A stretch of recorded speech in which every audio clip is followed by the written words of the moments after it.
Assalamualaikum warahmatullahi wabarakatuh. Selamat berjumpa kembali di mata kuliah Kalkulus 1. Pada pertemuan hari ini saya tidak akan membahas panjang lebar tentang pembahasan di kalkulus. Saya hanya membahas satu saja tentang fungsi trigonometri yang saya rasa ini sangat cukup singkat sekali. Apa itu fungsi trigonometri? Jadi kalau misalkan kita melihat ada cosinus, mungkin pernah melihatnya di dalam pelajaran matematika dulu pada saat SMA atau SMK, ada cosinus X atau cosinus theta gitu ya. Cosinus theta gitu ya. Atau misalkan kita juga pernah melihat ada teorema Pitagoras gitu ya, seperti ini ya. Ini adalah X, ini adalah Y, ini adalah R. Di mana R kuadrat ini akan sama dengan X kuadrat ditambah Y kuadrat. Nah, sejatinya persamaan ini, kalau misalkan R kuadrat sama dengan X kuadrat plus Y kuadrat, ini kan teorema Pitagoras. Nah, kalau misalkan titik ini diputar terhadap sumbunya misalkan di sini O, maka ketika dia putar, kalau kita bentuk garis Y dan X sepanjang sumbu putarnya, maka akan berlaku aturan trigonometri atau aturan persamaan seperti ini. R kuadrat sama dengan X kuadrat plus Y kuadrat. Yang mana kalau kita teruskan ini diputar, diputar, diputar ya. Teruskan diputar, ini akan membentuk suatu lingkaran. Nah, persamaan yang dibentuk ini ya, persamaan ini disebut sebagai persamaan lingkaran. Konsekuensi dari persamaan lingkaran ini, maka akan terbentuk beberapa konsekuensi. Misalkan sinus. Ya, kalau misalkan ini sudutnya itu adalah theta, ini misalkan theta ya, ini theta, maka sinus theta ini akan sama dengan sinus itu apa? Y per R, yaitu Y per R, gitu ya. Kemudian cosinus theta ini sama dengan X per R. Seperti itu ya. Kemudian tangan theta ini sama dengan Y per X. Y per X, gitu. Nah, konsekuensi seperti ini, maka karena persamaan ini konsekuensinya, atau misalkan impact dari persamaan itu adalah ada sinus, cosinus, tangan theta, maka yang berkaitan dengan sudut, maka kita sebut sebagai trigonometri. Kenapa trigonometri? Karena persamaan ini berdasarkan geometri, analisis geometri. Dari apa? Dari dari tiga sisi, yaitu X, Y, dan R. Sehingga ini disebut sebagai trigonometri.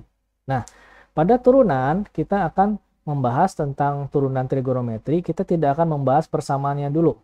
Nanti kalau untuk persamaan ini kita bahas di dalam turunan atau turunan fungsi parameter ya. Baik, untuk turunan trigonometri ini ya ada beberapa teorema atau beberapa rumus. Yang pertama yaitu turunan dari sin X terhadap dx. Turunannya yaitu adalah cos X. Atau kalau misalkan kita tuliskan ya, sin X itu adalah F, maka F aksen atau sin X aksen ini ya, sama dengan cosinus X. Kemudian rumus yang kedua, turunan cosinus X terhadap dx, yaitu sama dengan minus sinus X. Oke, di dalam kasus ini, tadi saya mencontohkan theta ya. Nah, tapi kalau di dalam teorema itu X. Nah, X itu sebenarnya apa sih? Nah, jadi kalau kita gambarkan kembali, seperti ini ya. Ini hanya dibulak-balik saja ya simbolnya. Ini itu adalah X-nya. Ini X-nya. Ya. Tapi kalau di dalam kita menggambarkan persamaan lingkaran, gitu ya, X-nya itu adalah ini. Nah, yang dimaksud X itu adalah bukan ini ya. Tapi itu adalah tetanya. Ya, tetanya. Gitu. Baik, seperti itu. Sinus theta, nah seperti itu ya. Sinus theta sama dengan turunannya adalah cosinus theta. Gitu. Baik. Yang berikutnya secant X, turunan secant X terhadap dx, yaitu secant X tangan X. Kemudian rumus yang berikutnya turunan kosekan X terhadap dx yaitu minus kosekan X kotangen X. Dan rumus yang berikutnya, turunan tangen X terhadap dx yaitu sekan kuadrat X.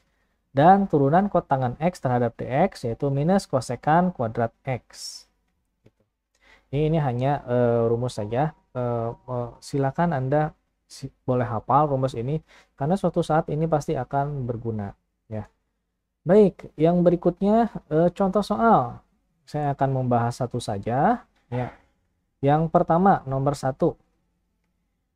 Turunan dari X dikurangi sinus X, cosinus X, turunannya terhadap dx. Nah, untuk nomor 1, maka apa yang harus kita lakukan ya? Ini kan ada beberapa fungsi campuran. Ini ada X dikurangi dengan fungsi lain, sinus X, cosinus X gitu ya.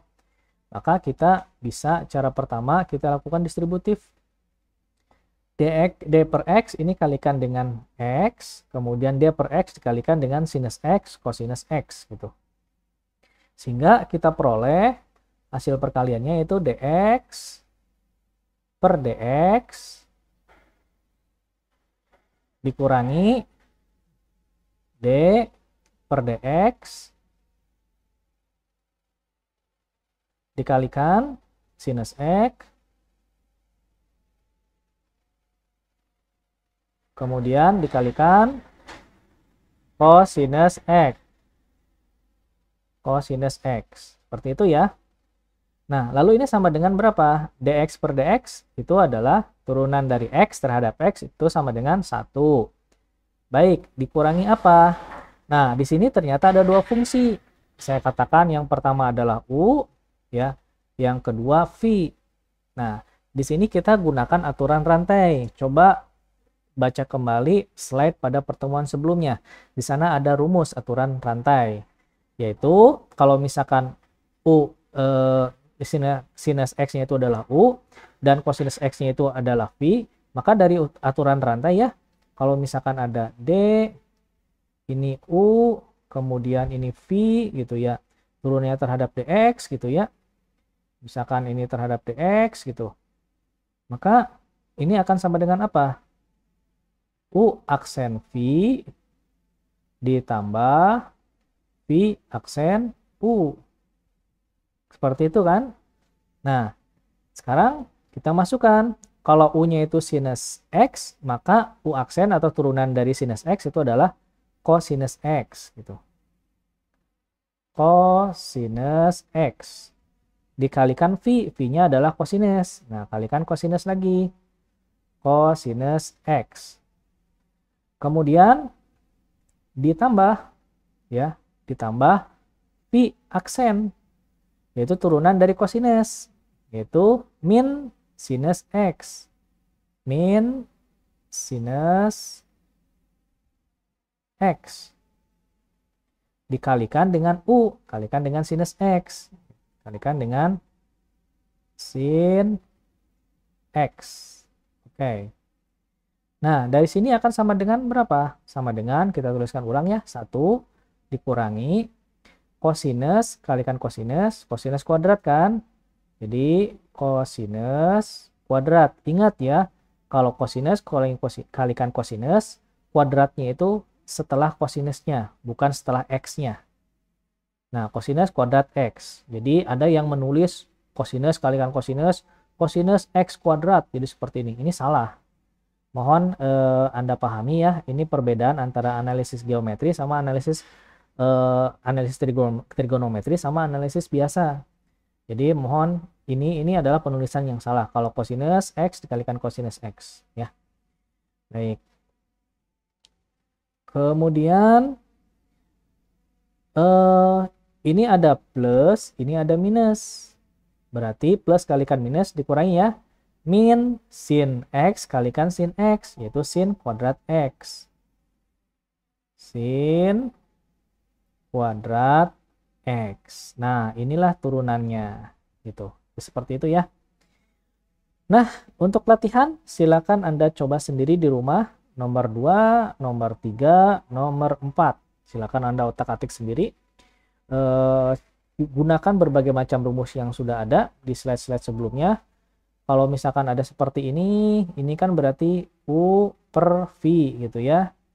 Ini berarti U, kemudian ini berarti V gitu, dan seterusnya. Gunakan, kalau ini gunakan aturan rantai, dan seterusnya. Ya, nanti mudah-mudahan kita akan membahas juga secara detail tentang aturan rantai. Baik. Saya rasa saya tidak akan panjang lebar untuk pertemuan hari ini. Mudah-mudahan sedikit tapi bermanfaat, dan saya tidak akan memberikan banyak sekali materi, apalagi di masa pandemi seperti ini ya. Saya takut kalau misalkan terlalu banyak materi juga terlalu banyak yang tidak mengerti. Ya, sedikit saja dulu bertahap. Nanti kita akan membahas bagian yang lain. Ya, terima kasih atas perhatiannya. Wassalamualaikum warahmatullahi wabarakatuh.